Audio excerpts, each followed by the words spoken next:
This episode is sponsored by Babbel. Now, one of the many side effects of the global pandemic that's been going on for 2 years and counting that we've observed time and time again has been that the extremely moderate amount of public health restrictions in this country have driven a good chunk of the population completely feral. Merely requiring people to wear a mask over their mouth and nose in certain indoor settings has undone entire lifetimes of knowing how to behave oneself in public, and the victims of the resulting outbursts have primarily been workers at restaurants, grocery stores, big box stores, hospitals, and other jobs that probably, almost certainly, don't pay nearly enough to justify putting up with that kind of abuse. But at least in all of those scenarios, police can be called to drag away the anti-maskers, kicking and screaming about their HIPAA rights. The same can't be said for airplanes. When the plane is in the air, everyone is trapped in that metal tube together, and flight attendants are the first and only line of defense against assholes who decide it's worth ruining hundreds of dollars and hundreds of other people's their money too, to make a very incorrect point. Yeah. We've seen countless examples of in-flight mayhem over the past 2 years involving anti-maskers and or also people that are just getting way too drunk or mixing medication with alcohol. And the sharp increase in these incidents, it is a documented fact. But New York Times Magazine recently published a great article examining how flight attendants are handling all this bullshit. And the short answer is that they're not handling it very well at all. I'm shocked. Yeah, but let's read. It was the German Shepherd in row 4 that finally pushed Veronica, a flight attendant, over the edge. He was Veronica's third unruly passenger, as the Federal Aviation Administration calls them, in 1 month. A week or two before the dog, a middle-aged man reacted belligerently when, just before he boarded the plane, Veronica asked him to pull up his mask. "Who do you think you are, you liberals?" he screamed at her. "These masks don't work." Then he threatened to punch her in the face. Jesus. About a week before, it was a group of young female athletes. The girls kept removing their masks when they talked to one another, and Veronica, who was working the back of the plane near the girls, repeatedly reminded them, "Please put your mask on." She and most other attendants asked me not to use their full names, either because an airline's media policy does not allow them to speak without permission or for fear that doing so might hinder their employment. "Please put your mask on," a girl mocked Veronica each time she said it. When the girl got up to go to the bathroom without a mask, Veronica asked again. The girl, who was about 5'10" and towered over Veronica's 5'2" frame, said, "I'm so sick and tired of you, bitch. You don't have authority over me." They were almost body to body in the cramped area near the lavatory, and Veronica feared the girl was about to hit her before one of the coaches intervened.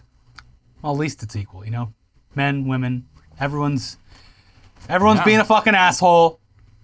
Generally, especially when alcohol is involved, I feel like women are almost more likely to at least threaten to fight. Yeah. Men will actually, like that, I'm going to punch you in the face, that was a genuine threat to this woman. Yeah. So, yeah, either way, they're getting it from all angles. Yeah, that's all in 1 month. Yeah, the article then explains that, and dogs too, apparently. Yeah. So no one's being nice. Even the dogs have gone feral. Yeah. all their house training, gone. The article then explains that what finally got Veronica to quit what had been her dream job for the past 6 years was a German Shepherd service dog biting her leg before the plane had even taken off. And yeah, in normal times, being a flight attendant is very much a dream job for people who want to be able to travel and see the world but wouldn't otherwise be able to afford to do so. Now, the pay isn't great, but they get flexible schedules with decent time off, and they get free overnight stays at a lot of destinations and can often travel for pleasure for free or even cheap. There are perks. Yeah. They do have to deal with people, but people previously just weren't as insane as they are now. And the FAA has the data to back that up. From the article. Before the pandemic, unruly passengers, people who interfere with crew members' jobs or intimidate, threaten, or assault them, were so rare that the FAA didn't even track them annually. But in 2021 and early 2022, the FAA reported a stunning 6,300 unruly passenger incidents, more than 4,500 of them mask-related. And 85% of flight attendants said they had dealt with such passengers last year, according to a July 2021 survey by the Association of Flight Attendants, CWA, which represents attendants at 17 airlines. 58% said they had experienced at least 5 occurrences. 61% of the flight attendants also said that passengers used sexist, racist, and/or homophobic slurs. And 17% reported physical incidents. They described passengers shoving and hitting them, kicking seats, throwing trash at them. when a Frontier Airlines flight attendant duct taped a drunken man to his seat last August. It was after he allegedly groped the breasts of 2 female flight attendants and punched a male flight attendant who intervened. I believe we covered that one. I believe we did. Yeah. That's like nearly 1 in 5 flight attendants have had a physical altercation in the last 2 years. And based on their own tallies, this is up, according to this, thousands of percent. It used to be such a nice job. Yeah, I mean, it was obviously No one wants to start any trouble on a plane. They're just trying to get where they're going. Well, that was the thing a couple of years ago. The fact that they didn't even count. Yeah. They're just like, oh, it was a lone wolf, unruly passenger. And now it's like, it's part of the job. Yeah. Like I haven't flown that much since the beginning of the pandemic. I've flown a couple of times, and I showed you the video. Like I have a very short clip because I was like, this is kind of fucking weird to be filming it, but like very short clip of someone like legitimately saying he was in the seat and he goes, nope, we're doing the whole thing. Go get the cops and everything. Like he knew it was coming and wanted it. Yeah, I've only flown a couple times in the last 2 years, and luckily it was without incident. Yeah. But the whole time I'm looking around, I'm like, who's going to be the one that fucks it all up for everyone else? Yeah. Who's it going to be? It could be any of these people. Male, female, animal. Yeah, apparently. Biting. Yeah. Yikes. So anyway, the article... Thank you for your service. The article also points out that booze, unsurprisingly, is a huge contributing factor to flight attendants' problems, with more than $160,000 worth of fines against belligerently drunk passengers in just the past 13 months. But it's not just anti-maskers and drunks. Passengers are simply angrier and more disgusting than before in a myriad of ways. From the article, other passengers' bad behavior reflects a time of receding civility, like the man who argued with attendants when they told his son to stop vaping. As he was escorted off the plane, he yelled at a flight attendant, "Imagine all of you in body bags." Jesus! Or the man who dumped a diaper filled with poop in the beverage cart, ending service for the rest of the flight. Quote, "The bathroom was 3 feet away. Roger, a flight attendant who asked me to use a nickname that his friends call him, told me. There was only one family with a baby on the plane, so we asked him. The dad admitted to it, but he never apologized." Yeah, I did it. Yeah. What are you going to do about I it? put a shit-filled diaper on the beverage cart, so now no one can get drinks for the rest of the flight because it's contaminated. It was me, and I'd do it again. Hey, and all of you, go fuck yourselves. Yeah. I am the protagonist of this flight. Yep. And therefore, anything I do is correct, and anyone who has a problem with it is incorrect. Oh, man, it's yeah, the receding nature of our civility. The receding civility. Yeah, of, it's a really American classy way to passenger. put it. Our civility levels are at an all-time low. The doomsday civility clock is nearing zero.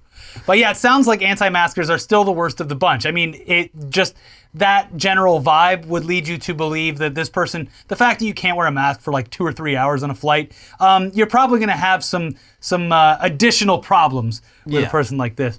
And the article gives a few more examples of the kind of anti-mask bullshit that flight attendants have to deal with.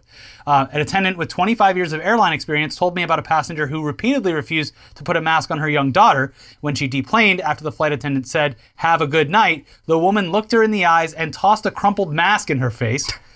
Last month, on a Delta flight from Dublin to New York City, a 29-year-old man repeatedly refused to wear a mask, pulled down his pants and exposed his butt, threw a can at a passenger, and put his own cap on and off the pilot's head when the pilot walked through the cabin, according to the FBI. I remember that one. Yeah. We covered that one. The man then made a fist and said to the pilot, "Don't touch me." Several months earlier, after a Southwest flight attendant asked a woman to buckle her seatbelt, put up her tray table, and wear her mask over her nose, the woman stood up and repeatedly punched the attendant, drawing blood and chipping 3 of her teeth. The world's gone mad. The world's got, I just don't understand the mentality that makes people do these things. Like, they think they are in the right. Yeah, I don't know. And surely they're aware of the potential consequences, and they think that those consequences are worthwhile for the point they're making about their own autonomy. It's hard to Ain't no one going to tell me how to live. It's hard to exactly quantify every single part of it, but the pandemic, whatever political or whatever, anti-mask, pro-mask, whatever, it broke everyone's fucking minds. Yeah. You have people who are they're terrified to even leave their homes, even when numbers are low. Yeah. And you have people who are causing trouble on airplanes because they won't lift their mask an inch higher so it'll be over their nose. It's like, this whole thing fucking broke everyone, and it's going to take a very long time if it's ever able to, like, if society's ever able to return to some kind of normalcy, which it wasn't even normal before it fucking hit. It really wasn't. Shit was hitting the fan like even crazier. Let's just put it in hyperdrive. I mean, the masks are supposedly going away in the next, like, couple months. So we'll LA's see. is kind of, I don't think, well, it's still, if you're vaccinated, you don't have to wear one in LA now, but it's like, that just means no one's wearing them. Yeah. What I'm looking forward to is continuing to wear masks on planes and shit. Oh, it's definitely still and getting will. mean mugged and yelled at by people who, it's not about whether they're asked to wear a mask. They just don't like masks in general. This is a pattern that keeps showing up more and more. It's like these people, when they talk about wanting a return to normalcy, it's like They want everyone to be... It's like, okay, buddy, there's hardly any restrictions. There's parts of this country where there are just no restrictions at all. In Florida, it was like 2 months. Yeah. It was like 2 months, and they were almost back to normal. I would say they were living LA normal after a month and a half, 2 months. So these people, they're not mad about any restrictions that actually apply to them. They're just mad that other people wear masks and, have concerns about themselves. They can't fucking handle it. I'm telling you. They want to ban masks. Anytime I've ever had time off, this is why I'm going to wear a mask on an airplane. Anytime I've ever had time off throughout the past 15 years, and I've gone on a fucking trip, I'm always sick the first 2 days. Yeah. And it's because I just like breathe in plain air. Breathing that nasty I'm wearing a mask airplane air. Anytime. Sitting just crunched between two strangers. Also, bathrooms. Disgusting public bathrooms. Nasty. Love having a mask on inside there. Yeah. Yeah. It's my little safety bubble. So yeah, unsurprisingly, a lot of flight attendants have decided that this simply isn't worth it anymore and have quit. Yeah. Others now avoid working as lead attendants or as flight attendants on small flights where it's just them and the pilot. There's a few stories of that, and it does not sound fun. And yeah, a lot of flight attendants sound frustrated that they've submitted so many reports about passenger misconduct and then they never end up hearing any follow-up from their airlines. One flight attendant became so concerned about the mental health of people in her profession that she started a nonprofit organization that runs a texting hotline for flight attendants to air their grievances and get some counseling. And it has received over 3,000 messages since December. So yeah, in case you were wondering how flight attendants were doing during all this, sounds like they're not doing so great. And who can be surprised? Yeah, did you hear about the what happened on a flight to Burbank from Texas this week? No, I did not. Oh, okay. Well, so this guy didn't want to wait in line for the bathroom, so he just pissed in the back corner of the plane. Just fully unloaded his bladder in the back of the plane, in the galley or whatever. And so they had to stop in Albuquerque to, arrest him. And then they continued on to Burbank. Oh, so this was like early in the flight. Yeah, it must have just leveled off. It's not even a long flight. It's like 3 hours. Yeah, maybe. 4 hours. It depends. Well, from I think to like Dallas to Albuquerque's got to only be it's an hour and a half. So they was probably up and then down. So, but that happened like just this week on a Southwest flight, I believe it was. Just unloaded an entire bladder. Wow. Yeah. People are animals, and they go feral very quickly. Yes. But speaking of people who have had to deal with a sudden upsurge in loud, unruly dickheads, the anti-vax protests in Ottawa finally got shut down just in time for everyone's attention to immediately shift over to the war in Ukraine. Great timing. But some residents of Ottawa are still a bit shell-shocked from the experience. And shell-shocked might not be the best term to use considering there's an actual war happening. But there does seem to be a minor but very annoying form of PTSD among some Ottawans, as described in this CBC report. Kevin uses one word to describe the first days of the protests in downtown Ottawa. Torture. Literally, there was trucks right underneath me, says Kevin, who did not want to provide CBC a last name for fear of reprisal. It was one thing for me, but I've got animals. I've got 3 cats, 2 dogs, so yeah, it was torture. That torture is the reason behind an ongoing class action lawsuit which sought an injunction prohibiting any participants in the convoy protest from using vehicle horns in the vicinity of downtown Ottawa. The trucks have since been removed, with police pushing the majority of protesters outside of the downtown core over the family day long weekend. Even still, some downtown residents say they're haunted by a phantom honking, what sounds like blaring truck horns, but no actual sounds are there. Quote, when you hear that noise, it's like, oh, are they back? Is there a road convoy coming back? Right? Said Sean Flynn, who lives about 3 kilometers from downtown, but could still hear the horns inside his home during the protests. I felt I was constantly doing these sort of double takes. It almost feels a bit re-traumatizing. Yeah, and this is apparently a thing that many Ottawans are reporting, and they say it's kept them up at night. They also still feel on edge whenever they venture outside their now peaceful neighborhoods, that they were recently full of loud weirdos in trucks being as annoying and as confrontational as possible. A clinical psychologist the CBC spoke to said what's happening is what he describes as a mild trauma, resulting from hearing these sounds so much that they get kind of embedded in people's minds, like an earworm. Yeah. He also says that it's likely temporary and will fade with time. But in the meantime, people should try sleeping in a different room and listening to music or white noise to try to fall asleep. Phantom horns. Yeah. Yeah. It'll happen. I mean, a lot of these people, especially in downtown, like they had a bad time. There's a couple videos on Public Freakout of these people just finally they had it. They're just standing out on their balcony and they're just like, fuck you, fuck you, fuck you, go home, fuck you. Yeah. I'm sick of your shit. These are Canadians, so they're saying it in a Canadian accent. It's very funny. Very polite. I'm sorry for how you're acting. I'm so sorry your mother didn't raise you right. I'm sorry I wasn't your mother. I'm sorry I wasn't your mother. You would have been so loved. So loved. But in addition to phantom honking sounds, another lingering resentment for Ottawans is the fact that these protests ruined Valentine's Day. Those sons of bitches. Having streets clogged with trucks honking and protesters chanting, very unromantic, very much a vibe killer. And also, honks are the vibe killer. Lots of restaurants weren't even open due to the protests. Yeah. So the Ottawa City Council has decided that rather than let the protesters win, they will simply have a Valentine's Day do-over on March 14th. Here's CTV. Sorry, St. Patrick's Day. Get out. The Ottawa City Council unanimously approved a motion to redo Valentine's Day on March 14th this year, in the wake of the 3-week Freedom Convoy protest that took over the city's downtown. Our heart-shaped city needs a little love, said Councillor Matthew Fleury, who presented the motion. The protests and occupations of streets in downtown Ottawa forced many restaurants and businesses to close during Valentine's Day, a busy period for local businesses. Quote, Ottawa is healing from the recent downtown occupation, which overran the heart of our city for 3 weeks, Fleury said, noting Valentine's Day was not the same for downtown businesses because of the protest. There was a significant impact to Ottawa businesses. The motion directs the city's communications and economic development staff to work with local BIAs and Ottawa Tourism to promote and encourage residents to shop, stay, and dine local during the weekend leading up to and on March 14th. We're doing it again.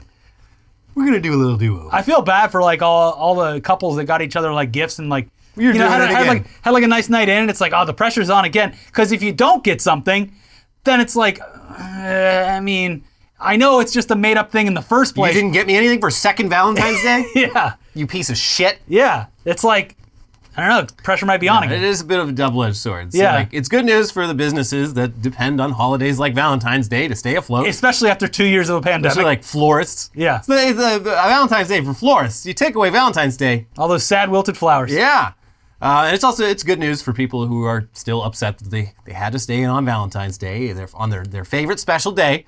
It's not great news for the boyfriends and husbands who had the perfect excuse to skip the whole thing, though. Oh, I can't do anything. Sorry, babe. The truckers. All the restaurants are closed. Oh, sorry. Can't even buy flowers. We can't do anything on Valentine's Day because I'm participating in the Freedom Convoy. Yes. It's the perfect excuse. My gift for you this Valentine's Day is, securing our freedom against the tyrannical Canadian government, which is really just one single step away from becoming China. Yeah. There you go. So yeah, sorry, dudes. You're back on the chopping block. Yeah. But if you're looking for the perfect Valentine's Day gift, nothing beats a comfortable pillow. Because presumably you're going to be doing a lot of pillow talk with your partner. And here's some pillow news from the Canadian protests that we somehow missed earlier this month, despite it kind of being our exact sort of thing. This is news made for us. So, My Pillow founder and right-wing conspiracy nut job Mike Lindell was among the many Americans who sought to aid the protesters, but his plan involves simply sending truckloads of pillows into Canada. Not sure how that would have helped, but I guess it was a nice gesture. They're going to get very tired up there. Yeah, you're going to need a pillow. Yeah. It didn't work, though, because his delivery crew were turned away at the border for all just being unvaccinated, which should have been expected. That's what this whole thing is over. Yeah. But Lindell then came up with one hell of a workaround. Here's the Daily Beast. After his initial Tuesday shipment of MyPillow products was denied entry into Canada, Mike Lindell now has a backup plan to get free pillows to Canadian truckers. Drop them from the sky via a helicopter. A pillow maven told the Daily Beast late Wednesday night that he intends to drop his pillows into Canada from a helicopter with little parachutes attached. Yeah. We need to get these my pillows to the people, he continued. The 2020 election dead ender further made it a point to ensure the Daily Beast noted in this report that the pillows will have little parachutes, adding, make sure you put that part in, or it could be dangerous. Asked where exactly he intended to drop the pillows, he said, I cannot give the location out, and it is no joke. I just confirmed them with the helicopter company, and yes, this is the plan. We have the helicopter confirmed, but we are moving the time up to 11 a.m. The Daily Beast could not reach the Canada Border Services Agency for comment late Wednesday night. Oh no, we weren't aware of a shipment of pillows being airdropped. Yeah, I don't think, can he do that? I don't think that would be legal, no. Yeah. So, I don't know. I don't believe this actually happened because there was no follow-up news about it.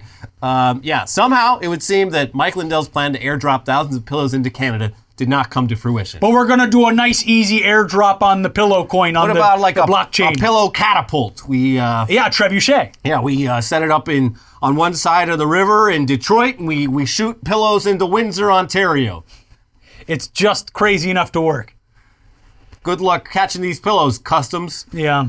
So we're not sure why this plan failed. We'd probably guess that doing something like this would have been very illegal. Yeah. In probably multiple ways. And also, I would guess that no pilot would want to risk their entire career flying helicopters doing something like that. Well, it would be a pilot that cherishes his freedom more than his freedom?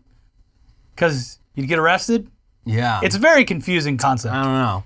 But I really wish he'd just gone ahead and done it. It would have been an amazing thing to see. A giant slingshot. Just thousands of pillows, each with their own little individual parachute, just raining down from the sky like an active war zone being resupplied, except it's just a bunch of dickheads in pickup trucks who I guess need pillows. So, yeah, I guess. It would have truly been a sight to behold. Look at that. If those pillows were as soft as he claims, they wouldn't need parachutes. Justin Trudeau said no to the My Pillow. Well, look up at the sky, Mr. Trudeau. Life finds a way. He's basically taking like the South Korean playbook where they like launch DVDs and stuff. We put little parachutes on a USB drive that has a promo code for a My Pillow on it. Like, it's just such a funny thing to airdrop anywhere. Like, imagine airdropping pillows into Ukraine right now. Okay. He should do that. Thanks. Mike Lindell should do that. I mean, they probably need it. A lot of these people are sleeping in like the subway right now. Pillow would be nice. Did you see the other Mike Lindell news? He like lost it on like a CBS reporter or something. Yelled at some reporter was just like he snapped a little bit. I think the reporter just wanted some sources, just some clarification on one of Mike Lindell's wild claims. Yeah, like all of his claims, and he got very upset. Yeah, got very angry. Asking me to back up my pillow. Asking me to back up my sources in an act of war. Mike, you seem like you haven't been sleeping well. Maybe you need a new pillow. We've said it before, but for a man who owns a pillow company, he does not look well rested. I don't think he sleeps. No. I don't think he's slept in years. The pillows intimidate him now. Don't need to sleep. With the My Pillow, you only need 20 minutes of sleep each night. The sleep is so good. You only need 20 minutes. But enough about Mike Lindell. Let's move on to some news about someone on the other side of the aisle. A Democrat candidate for Congress who has found herself in a little bit of a scandal, but a pretty unique scandal compared to the typical dirt that gets dredged up about candidates. No sex or corruption stuff, just a woman handling her liquor extremely poorly and taking it out on middle schoolers at a sleepover. Here's the AP. A U.S. House candidate in Oklahoma has apologized after reports that she became intoxicated at a Valentine's Day weekend sleepover for middle school-aged girls, berated several of the children, and vomited in a hamper. Democrat Abby Broyles, 32, told television station KFOR that she had an adverse reaction after drinking wine and taking sleep medication given to her by a friend. Stop mixing this shit! Yeah. Quote, instead of helping me sleep, I hallucinated, Broyles told the station in a televised interview, and I don't remember anything until I woke up or came to, and I was throwing up in a hamper. She said she was invited to the slumber party by a good friend from law school who was the mother of one of the girls. Parents and at least one of the girls who were at the sleepover told the online news outlet Non-Doc, which first reported the story, that Broyles used profanity and berated several of the 12 and 13-year-old girls at the party, commenting on one girl's acne and another's Hispanic ethnicity. Wow. The parents of one of the girls, Sarah Matthews, tweeted last week that she was disappointed that Broyles had not yet reached out to the girls to apologize. Quote, "For someone who pontificates to be undyingly pro-woman, I am disgusted by your behavior and find it appalling you couldn't understand why their parents are angry," Matthews wrote. This is like, it is kind of funny for a lot of You reasons. shut the fuck up, you little Hispanic bitch. Why don't you clean your face, pizza face? Well, it's funny too because like I would imagine that this woman's 32 years old. It's like she's not that old, and she's probably just like she was probably trying to like act cool or something, and like fit in with the other girls. I don't know. I mean, you're running for Congress. I think she should see a lawyer. Not that night. It was Valentine's weekend at a sleepover, and she was ready to relive some of her youth, And which it was sounds like apparently being a very mean girl. She was having a little bit of a Galentine's Day, because what are you doing at a children's sleepover and couldn't find a man to take you out that night? Yeah. Could you imagine the amount of news this would get if Matt Gaetz was invited over to a 13 and 14-year-old girl's sleepover and got too drunk? He would have had a great time. He'd have the best time. Yeah. Yeah. But anyways, sure, these things happen when you mix sleep medicine with alcohol. Stop doing this. Yeah. Don't mix any medicine with alcohol. Stop it. But that's why most people know not to do that and are explicitly told by their doctors. It's some real no-brainer shit. If you either take sleep medicine or you drink alcohol, you don't do both. It never ends well. There are scenes in popular movies showing exactly what happens. It's not a secret. Yeah. Also, blacking out doesn't automatically turn you into an asshole who makes fun of teenage girls' acne and says racist shit. At least apologize to the girls. Buy some Girl Scout cookies from them. Yeah. Also, this lady straight up denied that she even attended the party when initially confronted about it by the media. And she says she has no plans to drop out of the race because that's not who I am. That's not who I am. Anyways, hopefully someone else decides to jump into this primary because this lady is currently running unopposed for the Democratic nomination. And this district has had very close margins for the last two elections. And they're never going to let you live puking in a hamper down. Abby, you got to let this one go. Yeah, I'm sorry. You're not going to be in Congress. Apologize. Apologize to the children, Abby. Yes. And stop mixing meds. You could start there. Yeah. Yeah. Anyways, before we get to the headlines half of the show, this episode is sponsored by Babbel. Whether it's saving more and spending less, getting organized, or losing weight, there's a lot of worthwhile goals to set for yourself this year. At the top of my list is learning a new language with Babbel, the language learning app that's sold more than 10 million subscriptions. I'm learning Spanish. Not only is learning a new language a fun and engaging new hobby, you can use it while you check off traveling more from your list. The whole Babbel process is addictively fun, fast, and easy. Babbel teaches bite-sized language lessons for real-world use. I really like how the lessons are centered around realistic conversations. It's not just short phrases and terms. Immersion is important with language learning, and Babbel does great at simulating real immersion. Babbel's 15-minute lessons make it the perfect way to learn a new language on the go. Other language learning apps use AI for their lesson plans, but Babbel lessons were created by over 100 language experts. Their teaching method has been scientifically proven to be effective. With Babbel, you can choose from 14 different languages, including Spanish, French, Italian, and German. Plus, Babbel's speech recognition technology helps you to improve your pronunciation and accent. So there are so many ways to learn with Babbel. In addition to lessons, you can access podcasts, games, videos, stories, and even live classes. Plus, it comes with a 20-day money-back guarantee. So start your new language learning journey today with Babbel. Right now, when you purchase a 3-month Babbel subscription, you'll get an additional 3 months for free. That's 6 months for the price of 3. Just go to Babbel.com and use promo code WEIRD, that is BABBEL.com, code WEIRD, Babbel, language for life. All right, now for the headlines part of the show, with the news stories that speak for themselves, starting with Gaming Awards show host gets on stage, says, "Fuck Bobby Kotick."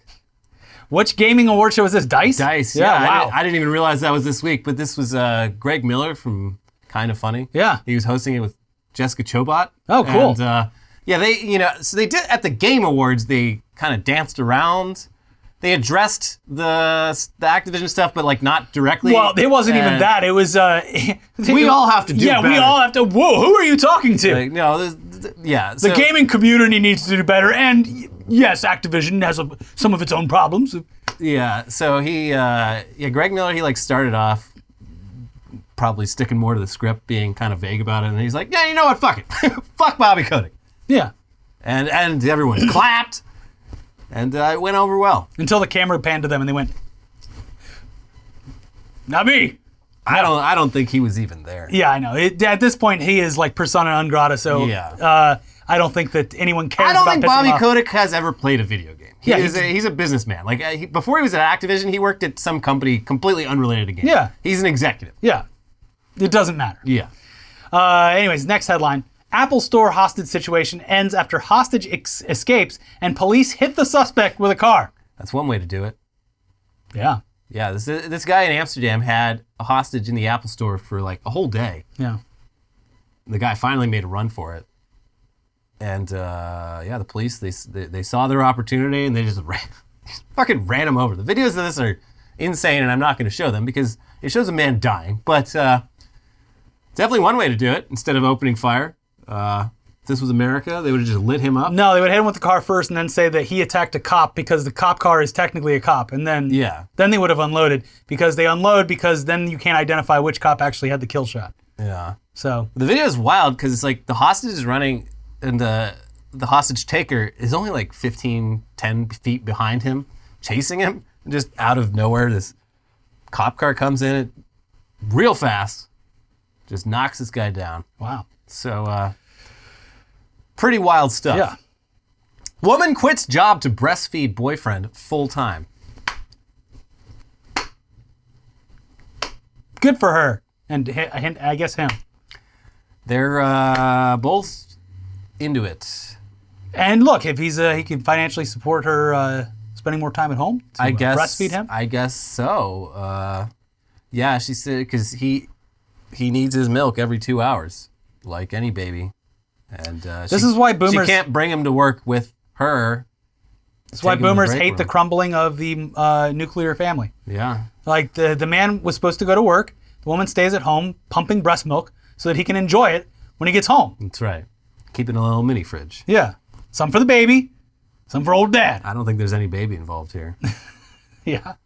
And also, this guy is apparently like a bodybuilder, and he's convinced that drinking breast milk that's the ultimate supplement. Well, that's going to give him the edge over. It's like that woman in the UK that would drink her neighbor's baby batter. How can I get away with it on YouTube with saying jism? No.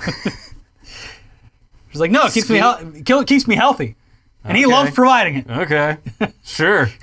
Look, I'm not here to kink shame. Yeah. Even the breastfeeding person. Yeah, whatever you do, keep it between yourselves. I'm just happy to see this person doing so well that they can live in today's society with one fixed income. Yeah, I'm a full-time mommy milker. Yeah, there you go. That's success. Yeah, that is success. Yeah, Florida residents will be among first in nation subjugated by hard Mountain Dew. What a test case. Yeah. If Florida can handle it, the rest of the country can. We're going to drop what is essentially this generation's Four Loko in the one place where it will be tested to its full limits. Yeah. Florida. We got Baja Blast with booze in it. And who better to test this out than people of the Sunshine State? Well, it's going to make for some wonderful spring break content in the next coming weeks and months. Oh, yeah. I hope Channel 5 goes there and it like just tracks the Monster or the Mountain Dew truck. Because you know they're going to be at like Daytona and Panama City. Give it a try. Yeah. Hey, everybody. They're going to have the girls with the cars and they'll be tossing out tall boys. I'm surprised Monster hasn't gotten into booze. I feel like they would make a killing. There are people who are obsessed with those Monster drinks. You see that cross? That is 666. Mm-hmm. And you tip it back. And it looks like 666 right here. That's right. It's an upside down cross. That's right. Yep.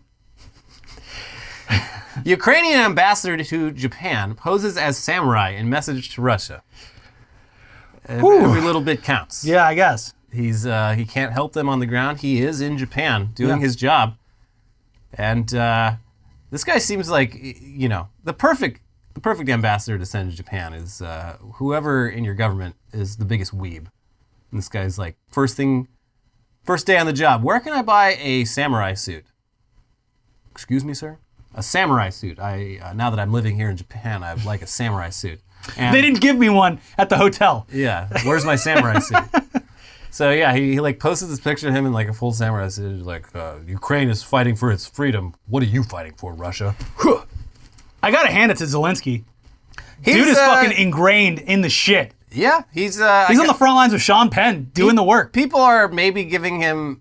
I'm not even gonna say they're giving him too much credit. They're deifying him. Americans love. It's like we see this with Cuomo was maybe the biggest example from the pandemic, where everyone just overhypes people. This Zelensky guy, it's incredible that he's staying behind when he had every opportunity to leave. He knows his life is in danger, but also like he's literally in the Panama Papers. Like this guy is.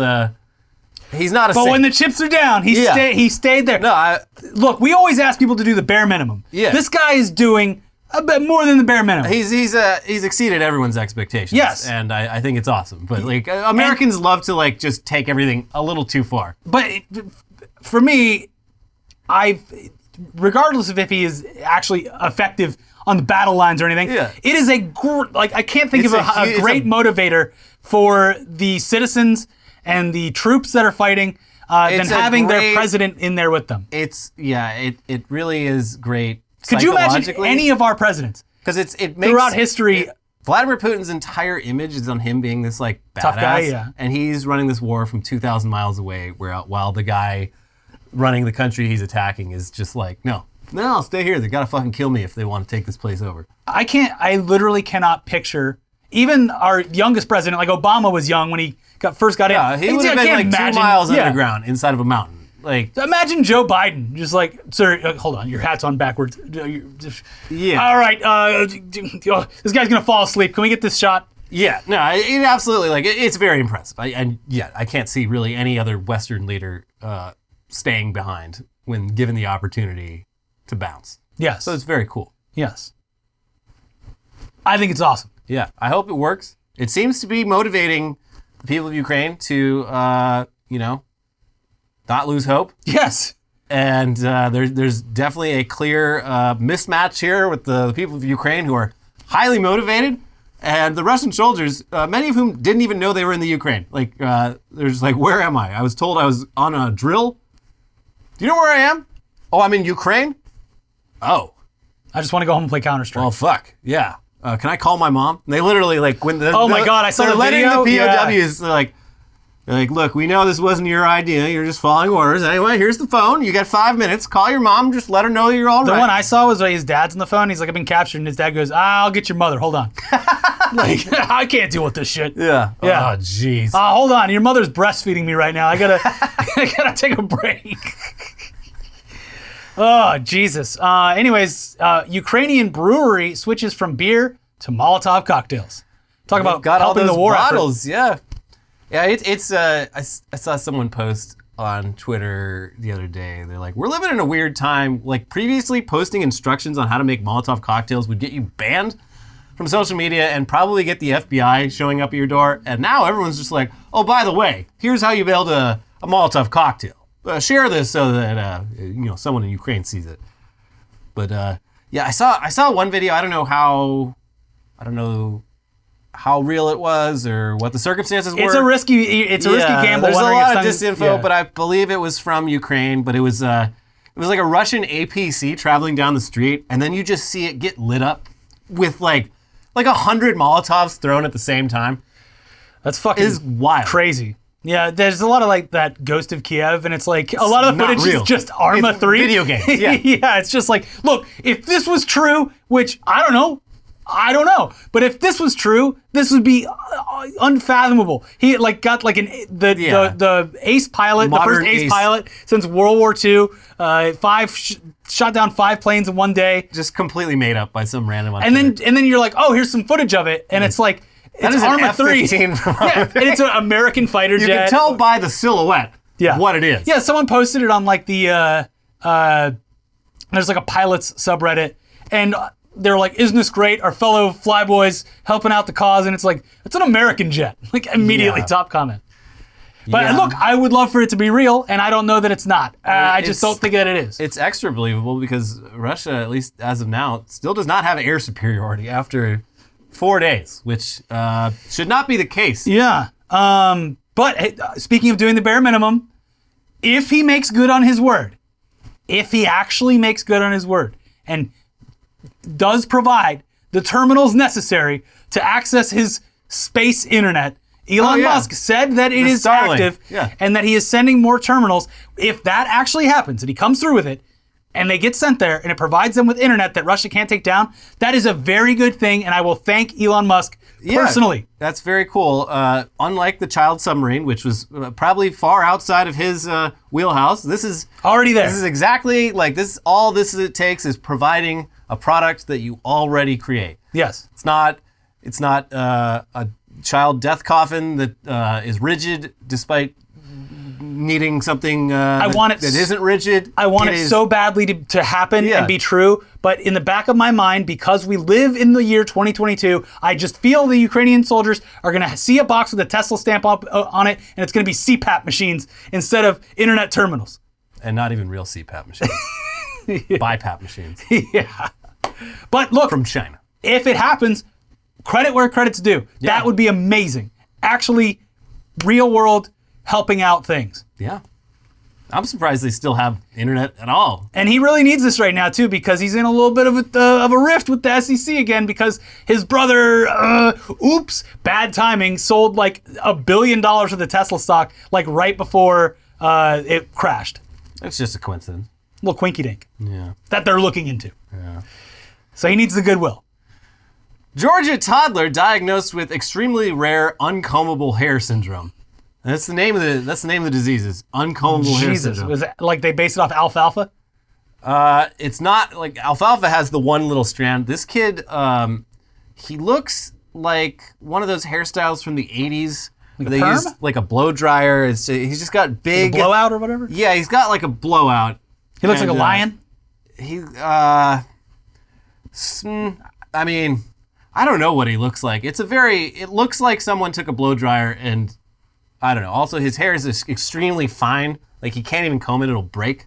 But it just naturally just looks like he just got electrocuted. It's also white.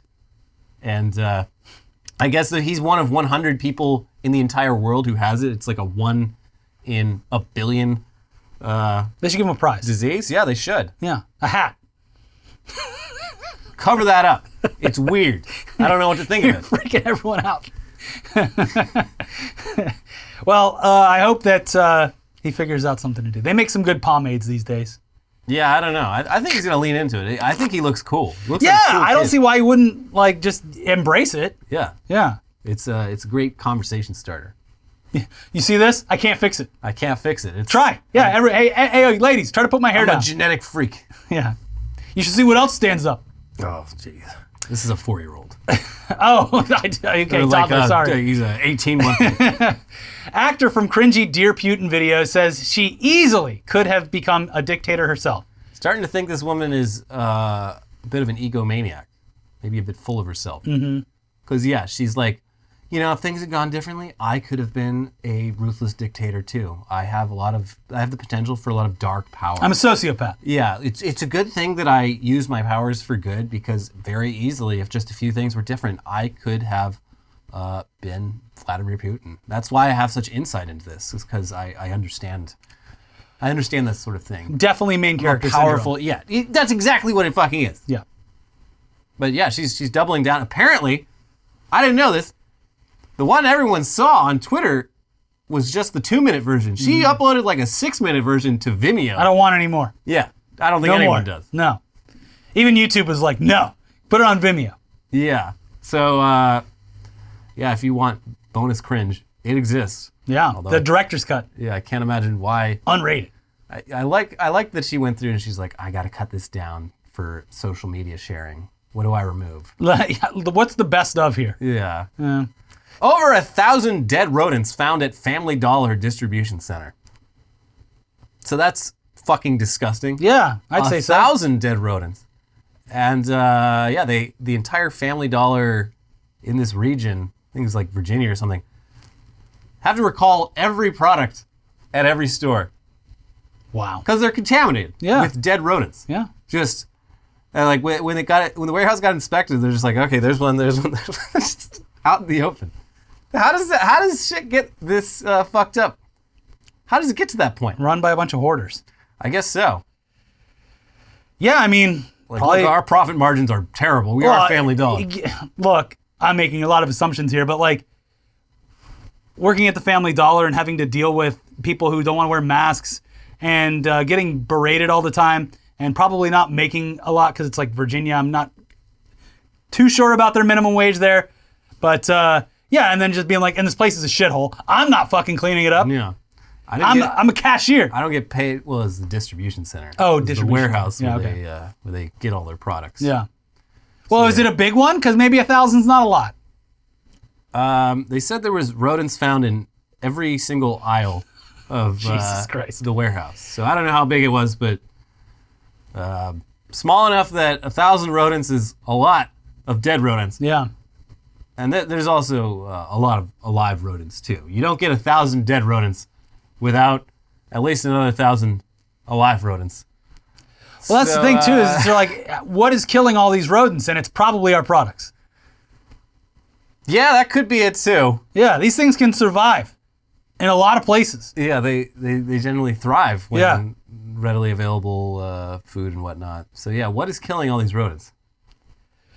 I'm not sure I want to know. So that's good to know next time you're buying at Family Dollar. Look around for a little bit of rat shit, maybe. Or just don't. Or don't buy their mouse traps. They don't work. Clearly. Yeah. Yeah.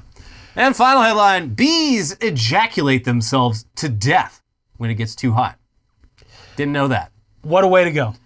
Yeah, they discovered this in Canada last summer when it got crazy hot up there, remember? What's all this bee jizz doing all over the place? So the bees, when they get too hot, they can't thermoregulate. They start like convulsing, and then their little bee dicks just like explode out of their bodies, and their like bee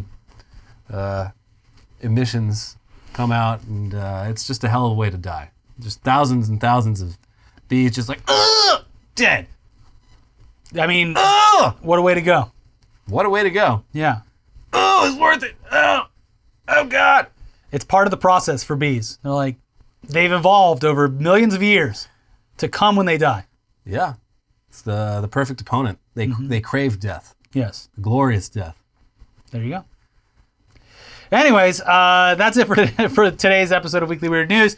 If you haven't already, check out our video from Friday where we just do it. If you want to see Cringe that, roundup. Yeah, the lady that did the cringe post about Putin, she's on there, as well as just a bunch of other cringy shit that happened the first week of the Ukrainian war based on American social media. Yeah. And also a Tech News Day where OpenSea not doing so well on the lawsuit front.